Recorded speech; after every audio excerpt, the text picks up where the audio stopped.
श्री शिवाय नमस्तुभ्यम। ओम नमः शिवाय। जय श्री कृष्णा। राधे राधे। हर हर महादेव। ओम नमो भगवते वासुदेवाय नमः। जय श्रीमन नारायण। दोस्तों आज हम सुनेंगे ऋषि पंचमी व्रत कथा। पंचमी की आप सबको बहुत सारी शुभकामनाएं। हम सबके जीवन पर सप्त ऋषियों का बहुत बड़ा ऋण होता है और यह ऋषि पंचमी का पर्व इसी ऋण के प्रति कृतज्ञता व्यक्त करने का दिन होता है और इसीलिए विशेषकर महिलाएं इस ऋषि पंचमी के पर्व को पूर्ण श्रद्धा और निष्ठा पूर्वक मनाती हैं और विशेष उपवास नियम का पालन करती हैं। ऋषि पंचमी के इस दिन उपवास करने के साथ साथ ऋषि पंचमी व्रत की इस कथा का भी श्रवण अवश्य ही करना चाहिए। हमारे शास्त्रों में बताया गया है कि ऋषि पंचमी व्रत कथा का श्रवण करने से व्यक्ति के सभी मनोरथ कार्य सिद्ध हो जाते हैं। ऋषि पंचमी व्रत की इस पौराणिक कथा का श्रवण करते हैं। आइए आज के ऋषि पंचमी व्रत कथा का आरंभ करते हैं। देश में उत्तक नामक का एक ब्राह्मण रहता था। उसकी पत्नी का नाम सुशीला था। वह पतिव्रता नारी थी। उसकी 2 संतानें थी, एक पुत्र और एक पुत्री। उसके पुत्र का नाम था सुविभूषण और पुत्री का नाम कला था। संपूर्ण परिवार आनंद पूर्वक रह रहे थे। सुशीला भी अपने पति की पूर्ण मनोभाव से सेवा करती थी और उत्तक ने भी कभी भी सुशीला को किसी प्रकार का कष्ट नहीं दिया था। इस प्रकार प्रेम पूर्वक ब्राह्मण और ब्राह्मणी अपना जीवन व्यतीत कर रहे थे। धीरे धीरे समय बीतता गया। सुविभूषण बड़ा हुआ, इसीलिए उसे ऋषि के आश्रम में अभ्यास के लिए भेजा गया। वह अपना अधिकतर समय गुरु की सेवा में ही व्यतीत करता था। जो श्रेष्ठ समय रहता था उसमें विद्याभ्यास करता था। अब पुत्री कला भी विवाह के योग्य हो गई थी, इसीलिए उत्तक ब्राह्मण ने उसका विवाह एक सुयोग वर के साथ करवा दिया। पुत्री का विवाह भी सुमंगल रूप से सुपूर्ण हो गया और इससे उत्तक ब्राह्मण और उसकी पत्नी स्वस्थ चित्त होकर निश्चिंत हो गए। अब वो सुख और शांति से अपना जीवन व्यतीत करने लगे। लेकिन भाग्य को कौन जान सकता है, अचानक उनके जीवन में एक बहुत बड़ा तूफान आया। किसी दुर्भाग्य के कारण उनकी पुत्री कला के पति की अचानक मृत्यु हो गई। उत्तक ब्राह्मण की पुत्री कला अब विधवा हो चुकी थी और पुत्री के ससुराल वालों का भी कोई सहारा नहीं था।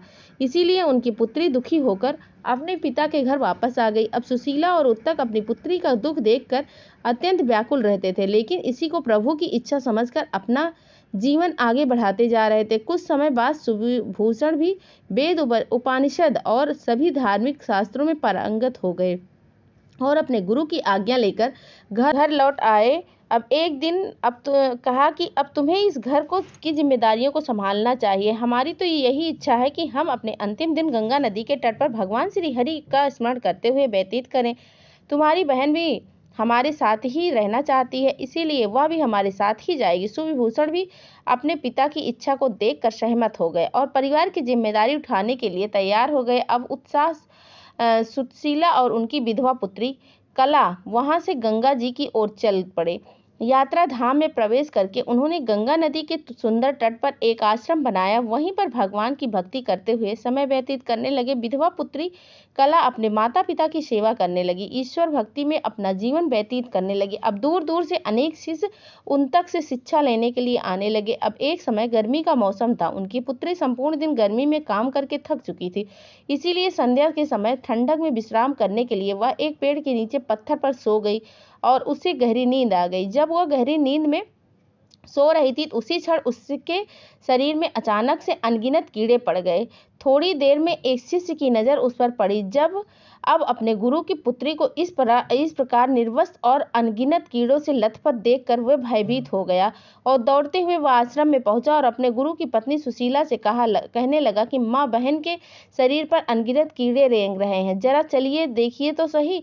शिष्य की यह बात सुनकर सुशीला घबरा गई और तुरंत उस स्थान पर गई। उस पेड़ के नीचे जाकर उसने देखा तो उसकी पुत्री के शरीर पर अनगिनत कीड़े मकोड़े और मक्खियां पड़ी हुई थी। यह देख सुशीला स्वयं ही निषिद्ध होने लगी। वह जमीन पर गिर पड़ी और जब थोड़ी देर बाद उसे होश आया तो वह अपनी प्रिय पुत्री को उठाकर आश्रम की कुटिया में ले गई। वहां उसे सुलाकर सुशीला अपने पति के पास गई और कहने लगी, हे नाथ, जरा देखिए, हमारी पुत्री के शरीर में अचानक असंख्य कीड़े आ गए हैं। मेरी ऐसी सती जैसी पुत्री को अचानक से ये क्या हो गया? उसने देखा कौन सा पाप कर दिया कि उसकी ऐसी दुर्दशा हो गई। इस प्रकार विलाप करते हुए सुशीला फूट फूट कर रोने लगी। अब यह सब कुछ सुनकर उत्तक ब्राह्मण ने अपनी पत्नी सुशीला को सांत्वना दी और वह अपनी पुत्री के पास गए। कुछ देर बाद शांत मन से समाधिस्थ हो गए और समाधि में उन्होंने अपनी पुत्री के पूर्व जन्म के कर्म को देखा। उसके बाद उन्होंने अपनी पत्नी सुशीला से कहा, हे प्रिय, हमारी पुत्री अपने 7वें जन्म में ब्राह्मणी थी।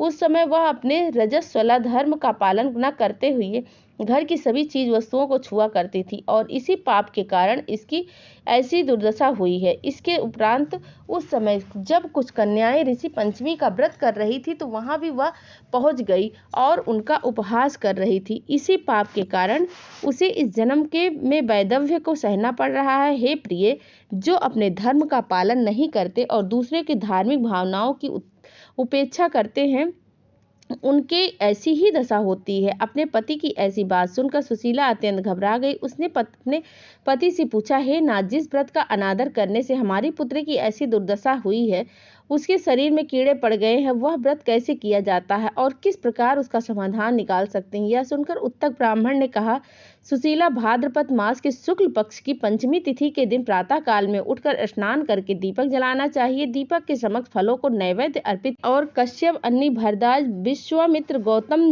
जमदग्नि और वशिष्ठ नामक सप्त ऋषियों का ध्यान करें। उनकी इस पवित्र कथा को सुने। उस दिन सामा, फल, शाक आदि का सेवन करें, अन्न ग्रहण न करें, ब्रह्मचर्य का पालन करें और इस प्रकार व्रत को करने से मासिक धर्म में हुई सभी भूलों के कारण हुए पाप नष्ट हो जाते हैं। इस लोक और परलोक में सुख की प्राप्ति होती है। अगर हमारी पुत्री इस प्रकार विधि विधान से इस ऋषि पंचमी का व्रत का पालन करे तो अवश्य ही उसके पूर्व जन्म के समस्त पाप नष्ट हो जाएंगे और उसे पुनः स्वस्थ शरीर प्राप्त हो जाएगा। जिस समय उत्तम उनकी पुत्री कला भी इस वार्तालाप को ध्यान से सुन रही थी और उसी क्षण उसने भी ऋषि पंचमी व्रत करने का संकल्प लिया और वह प्रतीक्षा करने लगी भाद्रपद मास के शुक्ल पक्ष की पंचमी तिथि की। उसके मन में दृढ़ विश्वास था और सिर्फ वह दृढ़ निश्चय ही के साथ अब उसके शरीर का कष्ट धीरे धीरे कम होने लगा। कुछ ही दिनों में उसका शरीर पहले जैसा और उससे भी अधिक सुंदर और स्वस्थ हो गया। उसने आजीवन प्रतिज्ञा ली कि अब से भाद्रपद मास में आने वाली प्रत्येक ऋषि पंचमी व्रत का वह पालन करेगी। आने वाले समय में जैसे ही वह ऋषि पंचमी का व्रत आया, उसने पूर्ण श्रद्धा और निष्ठा के साथ उसका पालन किया और उसके परिणाम स्वरूप न सिर्फ उसका शरीर स्वस्थ हुआ अपितु उसे सप्त ऋषियों की विशेष कृपा भी प्राप्त हुई। उसने प्रण लिया कि आज से आने वाली सभी वर्षों तक वह ऋषि पंचमी के इस व्रत का पालन अवश्य ही करेगी और अपने गुरुजनों की आज्ञा का पालन करती रहेगी। इस प्रकार जो भी मनुष्य आज के दिन इस ऋषि पंचमी व्रत का श्रवण करता है, उसके समस्त पाप नष्ट हो जाते हैं। और जो महिलाएं आज के दिन ऋषि पंचमी का व्रत रखती हैं, उन्हें जो इस कथा का श्रवण अवश्य ही करना चाहिए। इसका श्रवण करने से उनका ऋषि पंचमी व्रत सफल और पूर्ण माना जाता है। तो यह थी आज के ऋषि पंचमी की व्रत की पौराणिक कथा। श्री शिवाय नमस्तुभ्यम। ओम गुरुवे नमः। ओम नमो भगवते वासुदेवाय नमः। जय श्रीमन्नारायण। जय श्री कृष्णा। राधे राधे। हर हर महादेव। ओम नमो भगवते वासुदेवाय नमः। जय श्रीमन्नारायण। धन्यवाद।